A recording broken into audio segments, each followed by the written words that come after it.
السلام علیکم، میں ہوں نور۔ کیسے ہیں آپ سب؟ امید کرتی ہوں خیریت سے ہوں گے۔ اس وقت آپ لائبہ خان ناول چینل پر موجود ہیں۔ جنہوں نے چینل کو سبسکرائب نہیں کیا وہ چینل کو سبسکرائب کر لیں۔ احسار جنون، اس قلم لائبہ اختر، قسط نمبر 48۔ رات کا پچھلا پہر تھا اور زارون خان کے زیر زمین بنے ہوئے خفیہ آفس میں سگار کا دھواں چھت کے قریب منڈلا رہا تھا۔ کمرے میں موجود بھاری فرنیچر اور مدھم روشنی اس بات کی گواہی دے رہی تھی کہ یہاں ہونے والے فیصلے کسی کی زندگی بدل سکتے ہیں اور کسی کی موت کا پروانہ بن سکتے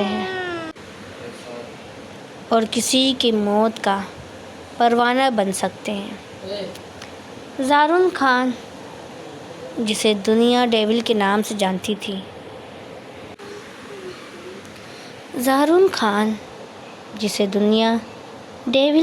سے جانتی تھی، اپنی بڑی سی چمڑے کی کرسی پر بیٹھا کسی گہرے سوچ میں ڈوبا ہوا تھا۔ اس کے سامنے سہیل خان بیٹھا تھا جو اپنی تیکھی نظروں اور چاق و چوبند جسم کے ساتھ کسی بھی مشن کو پلک جھپکنے میں پورا کرنے کی صلاحیت رکھتا تھا، مگر آج اس کے چہرے پر تھکن کے بجائے ایک عجیب سی الجھن اور چڑچڑاپن واضح تھا۔ زارون نے سگار کا ایک لمبا کش لیا اور دھواں فضا میں چھوڑتے ہوئے اپنی سرد نظریں سہیل پر جمائی۔ سہیل، مشن کہاں تک پہنچا ہے؟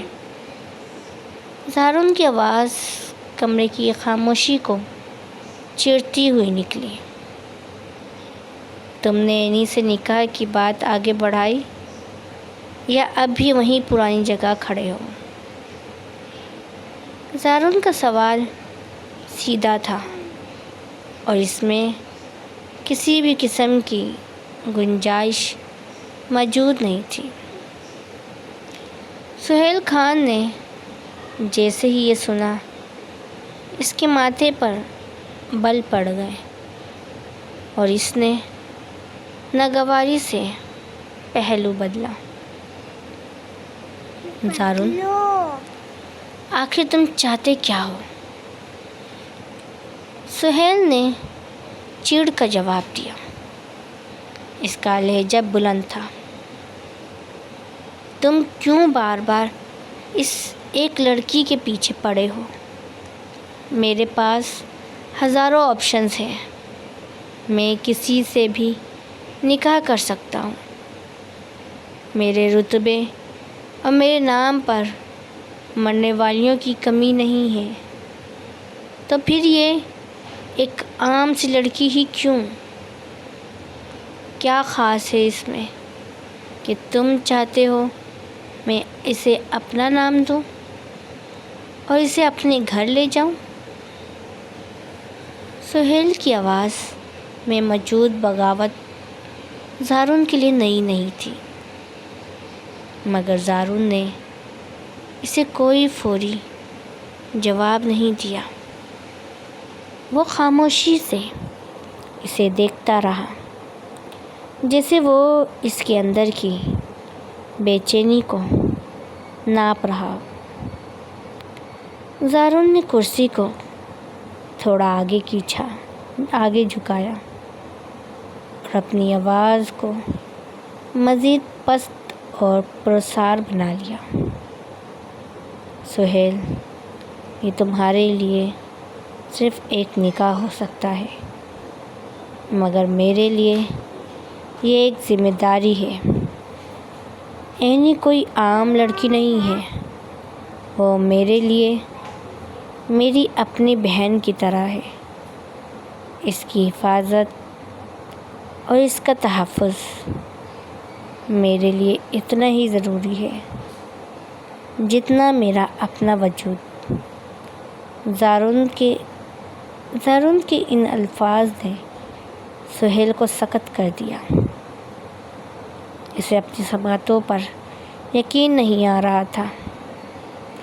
زارون خان جو کسی کا لحاظ نہیں کرتا، وہ ایک ایسی لڑکی کو اپنی بہن کہہ رہا تھا جس کا اس سے کوئی خونی رشتہ بظاہر نظر نہیں آتا تھا۔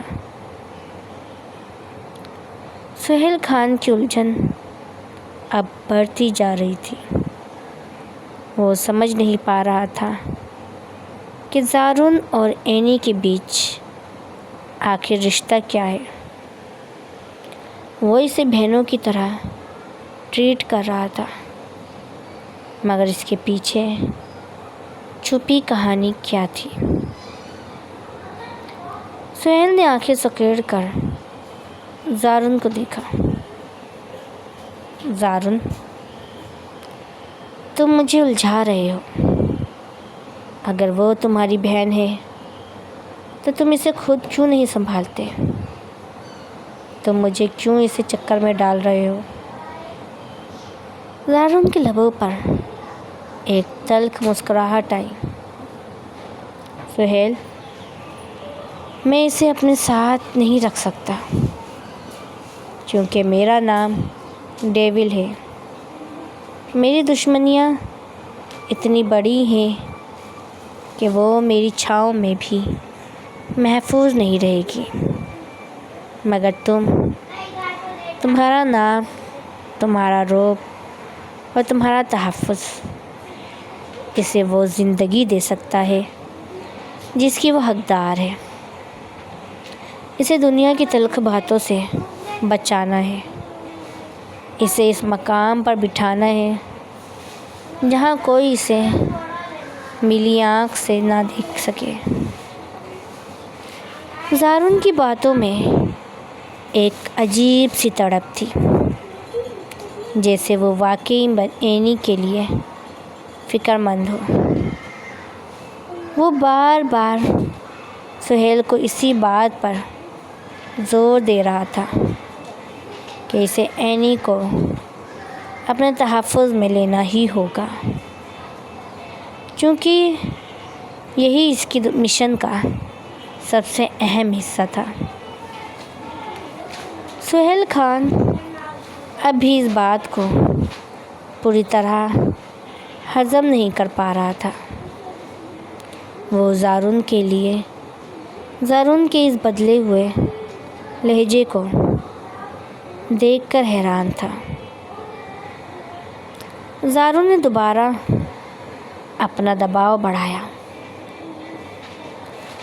سہیل، یہ میرا حکم سمجھو یا میری گزارش، تمہیں اینی سے نکاح کرنا ہوگا، اسے اپنی ڈھال بنانا ہوگا تاکہ وہ اس گندی دنیا کے شر سے بچ سکے۔ اور اگر تم نے اسے دھوکہ دیا یا اسے دکھ پہنچایا تو یاد رکھنا کہ زارون خان سے بڑا برا تمہارے لیے کوئی نہیں ہوگا۔ سہیل نے زارون کی آنکھوں میں دیکھا، جہاں اب ایک جنون تھا۔ وہ سمجھ گیا کہ زارون نے فیصلہ کر لیا ہے اور اب اسے پیچھے ہٹنے کا کوئی راستہ نہیں ملے گا۔ سہیل نے ایک گہرا سانس لیا اور خاموشی سے سر جھکا لیا۔ اسے اینی کا وہ معصوم چہرہ یاد آ رہا تھا جس نے اسے پہلے ہی کشمکش میں ڈال رکھا تھا۔ زارون کی اس تاکید نے اسے مزید پریشان کر دیا تھا۔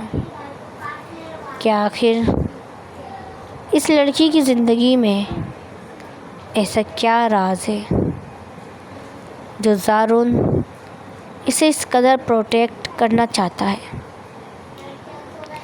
وہ دونوں اب اس خاموش کمرے میں ایک دوسرے کے آمنے سامنے تھے، جہاں ایک طرف زارون کا حکم تھا اور دوسری طرف سہیل کی الجھن۔ مگر ایک بات طے تھی کہ اینی کی زندگی اب بدلنے والی تھی۔ سہیل خان کمرے سے باہر نکلا تو اس کے دماغ میں ہزاروں سوال گردش کر رہے تھے۔ وہ زارون اور اینی کے اس نامعلوم رشتے کی گہرائی کو جاننا چاہتا تھا، مگر اسے پتہ تھا کہ زارون سے کچھ اگلوانا ناممکن ہے۔ وہ اپنی گاڑی میں بیٹھا تو اسے دوبارہ زارون کے وہ الفاظ یاد آئے کہ وہ میری بہن ہے۔ سہیل نے سوچا کہ کیا واقعی کوئی مرد کسی غیر لڑکی کے لیے اس قدر تڑپ سکتا ہے، یا پھر یہ کوئی بہت بڑا کھیل ہے جس کا وہ ایک مہرہ بن چکا ہے۔ اس نے گاڑی سٹارٹ کی اور تیز رفتاری سے سڑک پر دوڑا دی۔ اسے اینی سے ملنا تھا۔ اسے اس لڑکی کی آنکھوں میں وہ سچائی ڈھونڈنی تھی جو زارون کو اس کی دیوانہ بنائے ہوئی تھی۔ رات کا اندھیرا گہرا ہوتا جا رہا تھا اور اس کے ساتھ ہی ان کے مشن کی پیچیدگیاں بھی بڑھتی جا رہی تھی۔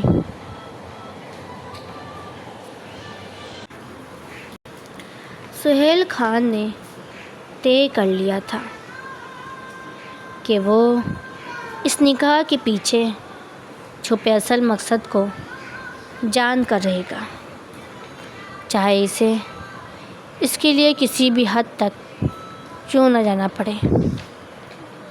اور اس طرح اس پراسرار مشن کا ایک نیا اور خطرناک باب شروع ہو چکا تھا، جہاں جذبات اور فرائض کے درمیان ایک بہت باریک لکیر باقی رہ گئی تھی۔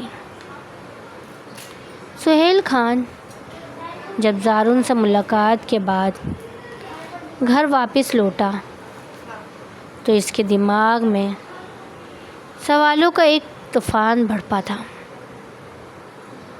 وہ جتنا زیادہ زارون کی باتوں پر غور کر رہا تھا، اس کی الجھن اتنی ہی بڑھتی جا رہی تھی۔ جیسے ہی اس نے گھر کا بڑا لکڑی کا دروازہ کھولا اور صحن میں قدم رکھا تو اس کی نظر سامنے چارپائی پر بیٹھی اینی پر پڑی۔ رات کا سناٹا ہر سو پھیلا ہوا تھا اور آسمان پر چاند اپنی پوری آب و تاب کے ساتھ چمک رہا تھا۔ اینی اپنی تھوڑی پر ہاتھ رکھے نظر آسمان کی جانب جمائے بیٹھی تھی۔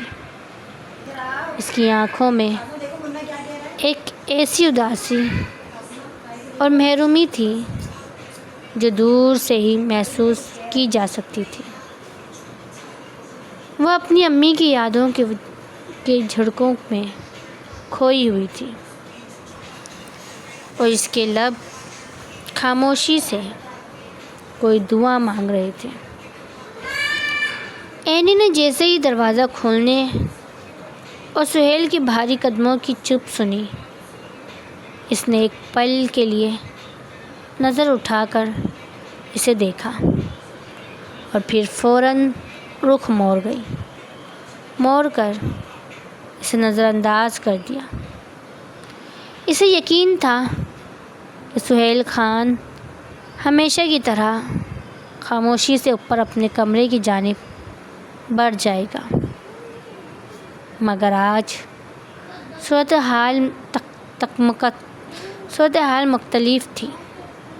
اسے اندازہ نہیں تھا کہ سہیل خان سیدھا اس کی سمت آئے گا اور اس کے بالکل قریب آ کر رک جائے گا۔ سہیل خان اینی کے اس نظر انداز کرنے والے رویے پر ذرا بھی سیکھ پا نہیں ہوا، بلکہ اس بار اس کے انداز میں ایک عجیب سی احتیاط اور نرمی تھی۔ وہ نہیں چاہتا تھا کہ اس نے کسی فعل سے اینی ڈر جائے یا اسے اپنے بارے میں کوئی غلط گمان ہو۔ وہ بہت اطمینان سے چارپائی کے قریب پڑی کرسی پر بیٹھ گیا اور کچھ دیر خاموشی سے اینی کے چہرے کا جائزہ لیتا رہا، جس پر چاندنی کی ٹھنڈک بکھری ہوئی تھی۔ اینی، تم کیا کسی زارن نامی لڑکے کو جانتی ہو؟ سہیل کا سوال اچانک اور بہت نیپا تلا ہو تھا۔ اینی نے جیسے ہی زارن کا نام سنا، اس کے چہرے کی تاثرات ایک پل کے لیے سکت ہوئے، مگر اگلے ہی لمحہ اس نے خود پر قابو پایا اور بالکل اسپاٹ چہرے کے ساتھ سہیل کی طرف دیکھا۔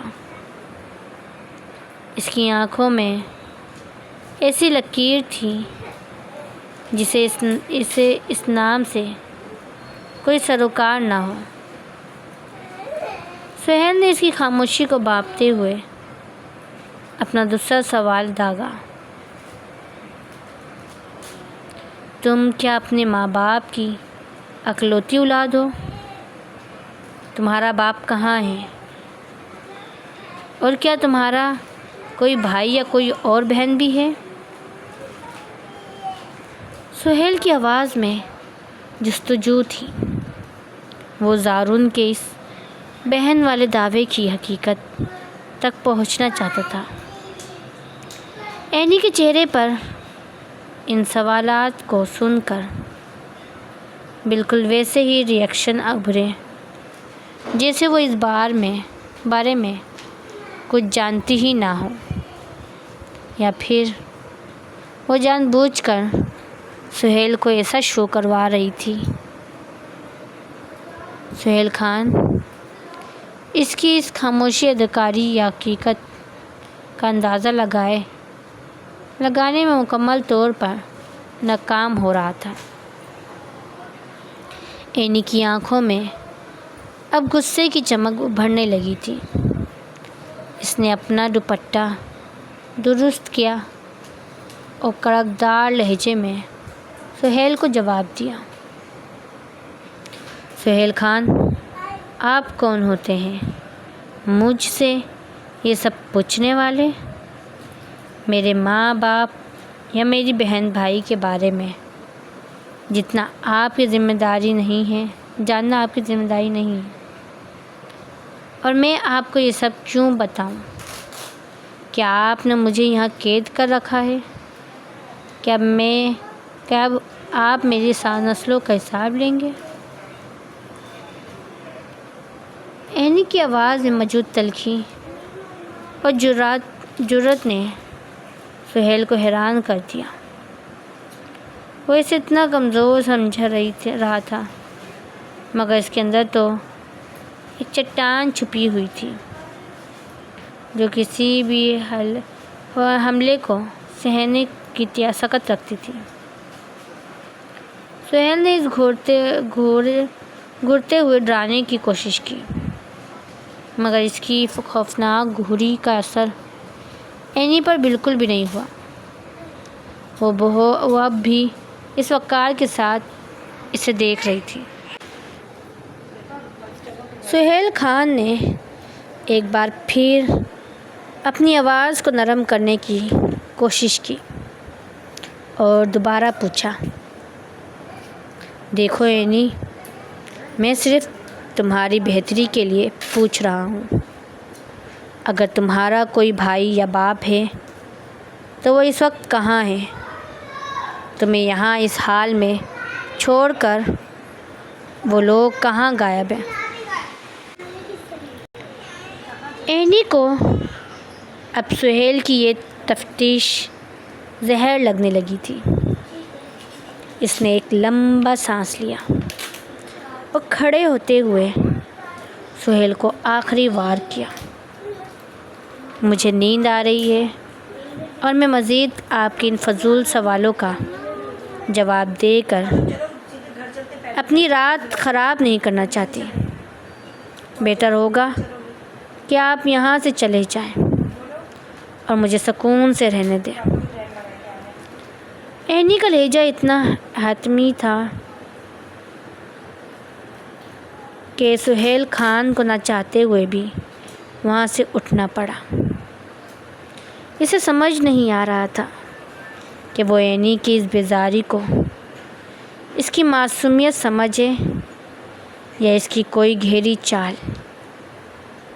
وہ خاموشی سے مڑا اور سیڑھیوں کی طرف بڑھ گیا،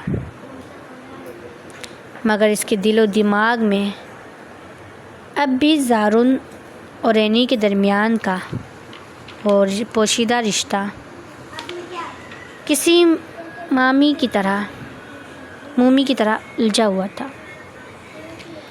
وہ اپنی کشمکش میں یوں ہی الجھا ہوا اوپر چلا گیا، جبکہ پیچھے اینی دوبارہ اسی آسمان کو تکنے لگی، مگر اب اس کی آنکھوں میں اداسی کے ساتھ ساتھ ایک انجانا خوف بھی لہرانے لگا تھا، جسے وہ کسی بھی بڑے راز کو اپنے اندر دفن کیے ہو۔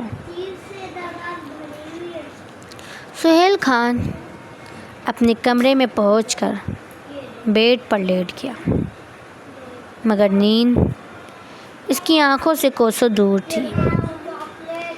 اسے بار بار اینی کا وہ غصہ بھرا چہرہ اور زارون کا وہ سنجیدہ اندازہ یاد آ رہا تھا۔ اسے لگ رہا تھا کہ وہ کسی ایسے دلدل میں اتر چکا ہے جہاں سے واپسی کا کوئی راستہ نہیں ہے۔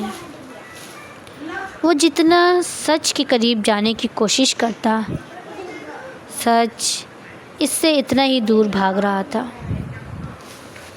دوسری طرف اینی صحن میں اکیلی بیٹھی رات کی ٹھنڈک میں اپنی تنہائی کا ماتم کر رہی تھی۔ اسے سہیل کے سوال نے اندر تک ہلا کر رکھ دیا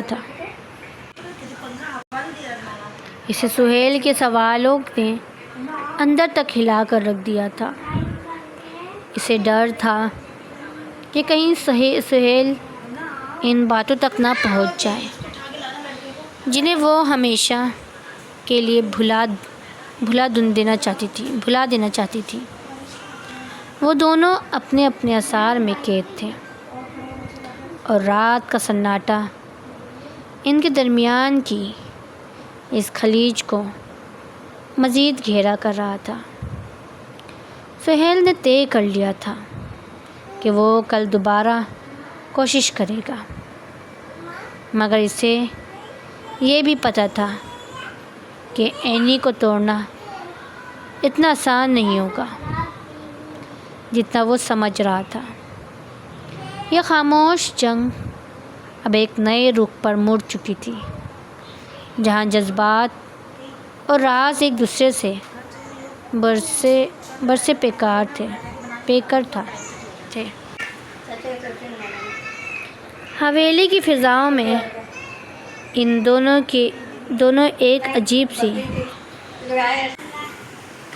حویلی کی فضاؤں میں ان دنوں ایک عجیب سی خاموشی اور تناؤ کی لہر تھی، مگر اس سب کے باوجود اذلان اور ہانیہ کے کمرے میں محبت کی وہی پرانی مہک بسی ہوئی تھی۔ اذلان جو کہ اپنی فطرت میں ٹھہراؤ اور سکون رکھنے والا انسان تھا، اس نے ہمیشہ کوشش کی تھی کہ وہ ہانیہ کو ان تمام سازشوں اور تلخیوں سے دور رکھے جو حویلی کے درد و دیوار میں پروان چڑھ رہی تھی۔ ان کی زندگی بظاہر بہت پرسکون اور حسین گزر رہی تھی۔ وہ دونوں ایک دوسرے کے ساتھ وقت گزارتے اور مستقبل کے خواب بناتے۔ ہانیہ کے لیے اذلان کا ساتھ کسی نعمت سے کم نہ تھا، کیونکہ وہ جانتی تھی کہ اس حویلی میں قدم قدم پر آزمائش اس کے پیچھے کر رہی ہے، مگر جب تک اذلان کا مضبوط کندھا اس کے پاس تھا، اسے کسی بات کا ڈر نہیں تھا۔ ہانیہ اکثر سوچتی کہ بی بی گل کا زیادہ تر دھیان اب زریاب اور عائرہ کی طرف ہے۔ وہ ان دونوں کو الگ کرنے کے لیے نئے نئے جال بناتی رہتی ہیں، اور شاید یہی وجہ تھی کہ ہانیہ کو تھوڑا سانس لینے کا موقع مل رہا تھا، مگر اسے کیا معلوم تھا کہ بی بی گل کی عقابی نظریں اسے بھی نہیں بخشیں گی۔ وہ خاموشی سے ہانیہ کی ہر حرکت پر نظر رکھے ہوئی تھی کہ وہ پورا دن کیا کرتی ہے، کس سے بات کرتی ہے اور کیسے وقت گزارتی ہے۔ بی بی گل کے دل میں اب یہ خواہش انگڑائیاں لے رہی تھی کہ وہ اذلان اور ہانیہ کے درمیان بھی ایسی ہی خلیج پیدا کر دے جیسی انہوں نے زریاب کی زندگی میں مچائی ہوئی تھی۔ رات کا وقت تھا اور اذلان اپنے کاروباری معاملات نپٹا کر حویلی واپس لوٹ رہا تھا۔ اس کے چہرے پر تھکن کے آثار واضح تھے۔ وہ جیسے ہی لاؤن سے گزرنے لگا، بی بی گل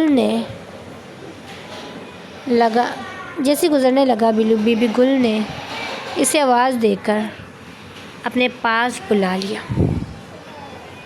اذلان اپنی ماں کا بہت احترام کرتا تھا۔ وہ خاموشی سے ان کے پاس صوفے پر بیٹھ گیا۔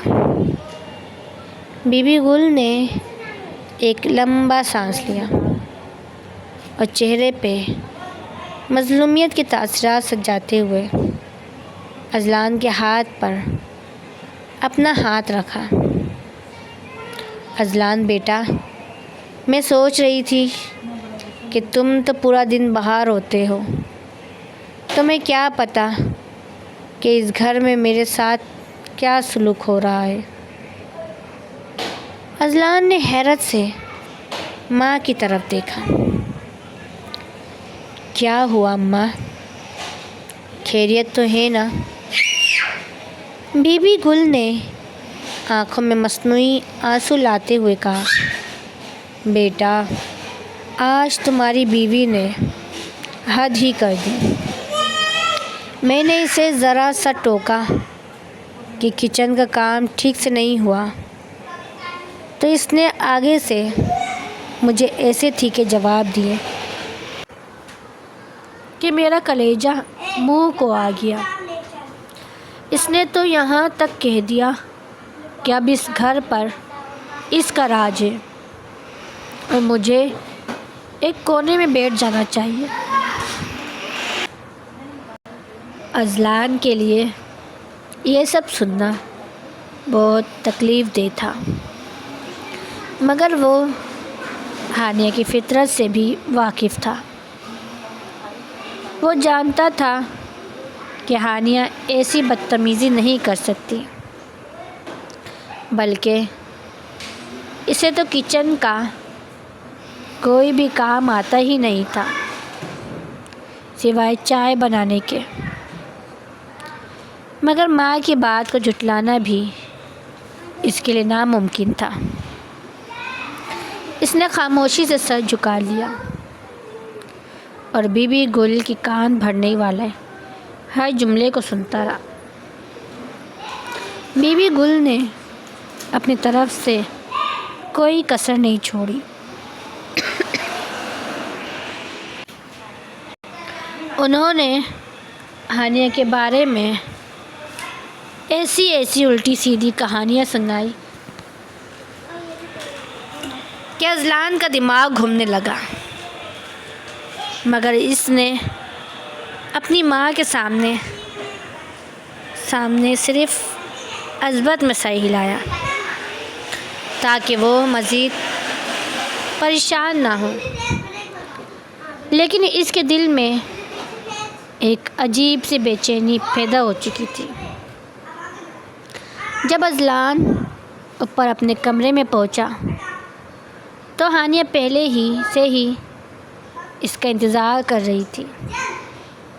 اس نے جیسے ہی اذلان کو دیکھا، اس کے چہرے پر ایک خوبصورت اور پرخلوص مسکراہٹ پھیل گئی اور آگے بڑھی اور اذلان کا کوٹ سنبھالتے ہوئے بولی، آپ آ گئے اذلان؟ میں کب سے آپ کا انتظار کر رہی تھی۔ آج آپ کافی تھکے ہوئے لگ رہے ہیں۔ اذلان نے ہانیہ کے معصوم چہرے کو دیکھا اور اسے اپنی ماں کی کہی ہوئی ایک بات یاد آئی۔ اسے یقین نہیں آ رہا تھا کہ وہ وہی لڑکی ہے جس کے بارے میں بی بی گل اتنی شکایت کر رہی تھی۔ اذلان نے ہانیہ سے کچھ بھی نہیں پوچھا کیونکہ وہ جانتا تھا کہ اگر اس نے کوئی سوال کیا تو بات بڑھ جائے گی، اور وہ اس وقت کسی بحث کے موڈ میں نہیں تھا۔ اس نے اپنا ہاتھ ماتھے پر رکھا اور صوفے پر ڈھیر ہوتے ہوئے کہا، ہانیہ، میرے سر میں بہت شدید درد ہو رہا ہے، اگر ہو سکے تو مجھے ایک کپ کڑک چائے بنا کر دے دو، شاید اسے تھوڑا سکون مل جائے۔ ہانیہ نے فوراً فکر مندی سے اذلان کا ماتھا چھوا۔ آپ آرام کریں، میں ابھی آپ کے لیے چائے بنا کر لاتی ہوں۔ وہ مسکراتے ہوئے کمرے سے باہر نکل گئی اور اذلان اسے جاتا ہوا دیکھتا رہا۔ اس کا دل اسے بار بار کہہ رہا تھا کہ ہانیہ کبھی غلط نہیں ہو سکتی، مگر بی بی گل کے الفاظ زہر کی طرح اس کے اعصاب پر اثر کر رہے تھے۔ ہانیہ کچن میں آئی اور چائے کا پانی چولہے پر رکھ دیا۔ وہ اذلان کے لیے اپنی محبت اور فکر میں ڈوبی ہوئی تھی کہ اچانک بی بی گل بھی وہاں پہنچ گئے۔ ان کے چہرے پر اس وقت وہ نرمی نہیں تھی جو اذلان کے سامنے تھی، بلکہ وہ ایک جابر سردارنی کی طرح کچن کے بیچوں بیچ کھڑی ہو گئی۔ بڑی عائش شوہر کی خدمت کرنے والی، پورا دن تو آرام سے گزارتا ہے اور جیسے ہی وہ آتا ہے تم اپنا ڈرامہ شروع کر دیتی ہو۔ بی بی گل کے اس اچانک حملے پر ہانیہ ہکا بکا رہ گئی۔ اس نے بہت تحمل سے جواب دیا، تائی جان، میں کوئی ڈرامہ نہیں کر رہی۔ اذلان کے سر میں درد ہے، میں بس ان کے لیے چائے بنا رہی ہوں۔ بی بی گل نے ایک طنزیہ کہکا لگایا۔ چائے؟ یا اپنے جادو کا کوئی گول جو تم اسے پلاتی رہتی ہو تاکہ وہ تمہارے اشاروں پر ناچے؟ یاد رکھنا ہانیہ، یہ حویلی میری ہے اور یہاں تمہاری یہ چالاکیاں نہیں چلیں گی۔ ہانیہ کو اب غصہ آنے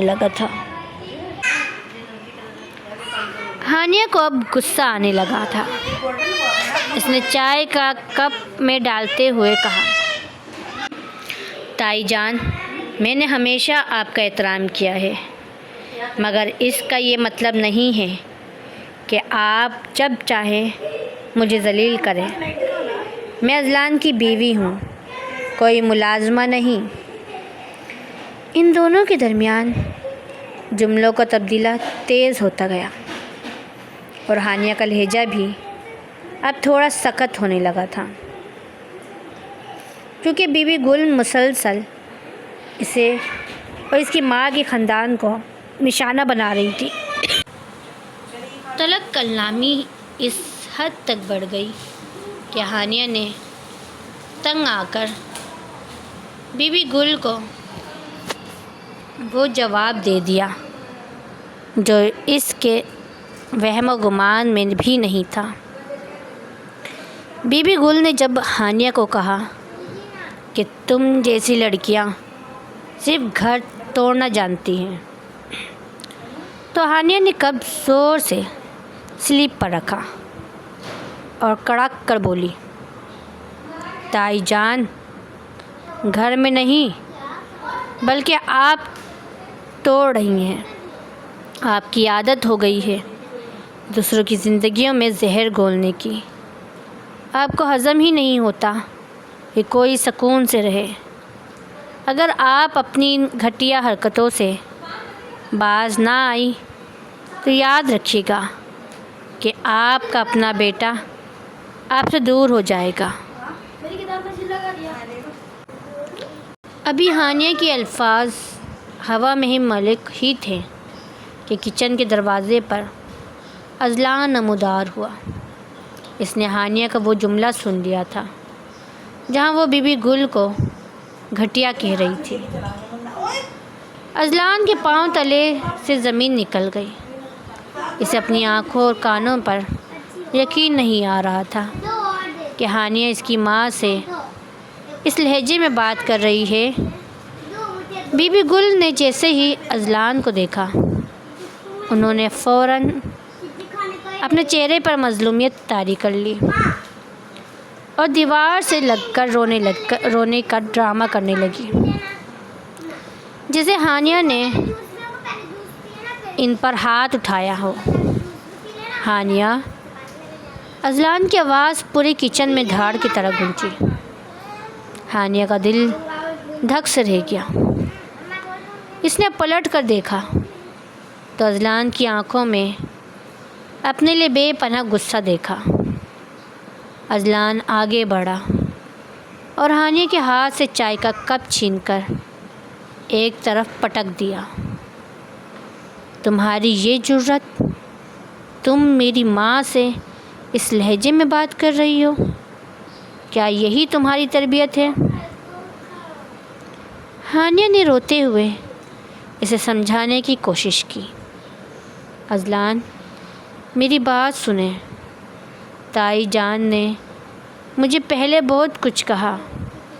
انہوں نے میری ماں کے خاندان کو گالی دی، اور دوسری بات کہ آپ کو بھی میری تربیت پر انگلی اٹھانے کی کوئی بھی ضرورت نہیں ہے۔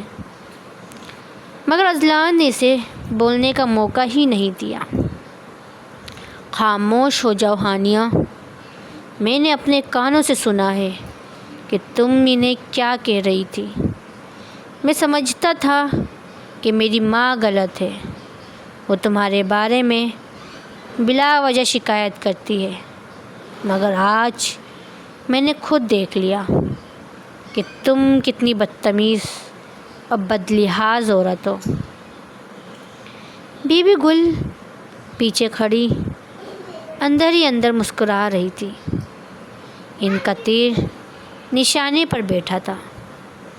اذلان کا بدتمیزانہ رویہ اور اس کا غصہ دیکھ کر ہانیہ کا دل ٹوٹ گیا۔ وہ روتی رہی، چیختی رہی کہ اسے ایک بار اپنی صفائی دی جائے، مگر اذلان نے ایک نہ سنی۔ وہ اپنی ماں کا ہاتھ تھام کر وہاں سے نکل گیا اور ہانیہ کو کچن کے فرش پر ٹوٹا ہوا چھوڑ دیا۔ بی بی گل اپنے پلان میں کامیاب ہو چکی تھی۔ انہوں نے اذلان اور ہانیہ کی اس پرسکون زندگی میں وہ دراڑ ڈال دی تھی جسے بھرنا اب شاید ممکن نہ تھا۔ حویلی کی فضا پہلے سے کئی زیادہ بجال اور تاریک ہو چکی تھی۔ میں آپ کو اس بات کے لیے کبھی بھی معاف نہیں کروں گی۔ اس بار اذلان چاہے آپ روئیں، گر گرائیں یا پھر میرے پیروں میں گر جائیں، لیکن اس بار آپ کو اس بات کی معافی بالکل نہیں ملے گی۔ آپ نے صرف اور صرف اپنی ماں کی بات پر یقین کیا، میری بات پر نہیں، نہ ہی مجھے صفائی دینے کا موقع دیا۔